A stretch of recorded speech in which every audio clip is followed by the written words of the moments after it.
ആ എന്തുമാ ഒന്നും വേണ്ട. ഓൻ പറഞ്ഞിടത്തേക്ക് വിടാനൊന്നും പറ്റൂല. പിന്നെ നമ്മളെന്തിനാ നമ്മൾ പറഞ്ഞിടത്തേക്ക് ഓനോട് പോകാൻ പറ. ആ ശരി. എന്താണ് അളിയ രാവിലെ തന്നെ നല്ല ചൂടിലാണല്ലോ?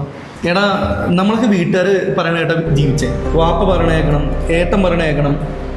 എൻ്റെ അനിയനാണെന്നുണ്ടെങ്കിൽ അവൻ്റെതായൊരു ഹാല. ഞാൻ ഒരു കാര്യം ചോദിക്കട്ടെ, നീ നിനക്ക് ഇഷ്ടപ്പെട്ട കോഴ്സാണോ പഠിച്ചത്? അല്ല. ഇഷ്ടപ്പെട്ട ജോലിയാണോ ഇപ്പം ചെയ്യുന്നത്? അതുമല്ല. എടാ ഞാനൊക്കെ പണ്ടേ ഒന്ന് ഇഷ്ടപ്പെട്ട പോലെ മുടി വെട്ടാൻ പോലും എത്ര കഷ്ടപ്പെട്ടു എന്ന് പറയും. അപ്പൊ അതാണ്, അന്ന് നിനക്ക് സപ്പോർട്ട് തരാൻ ഒരാളുണ്ടായിരുന്നെങ്കിൽ, അവൻ ഇഷ്ടപ്പെട്ട് പഠിക്കട്ടെ എന്ന് പറയാൻ ഒരാളുണ്ടായിരുന്നെങ്കിൽ ഇന്ന് നീ വേറെ ലെവലിലെത്തിയാലേ. അതതെ.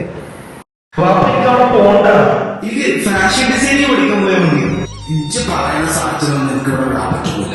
ഞാൻ ഒരു കാര്യം പറയാം, അത് ഇന്ന് ചെയ്യും. അതെ എടാ, അവൻ പഠിക്കാനൊരു അവസരമല്ലേ ചോദിച്ചേ, അവനൊരു ചാൻസ് കൊടുത്തേക്ക്. അതൊക്കെ ശരിയാണ്. പക്ഷേ അവൻ പഠിക്കണം എന്ന് പറയുന്നത് റോബോട്ടിക്സ് ആണ്.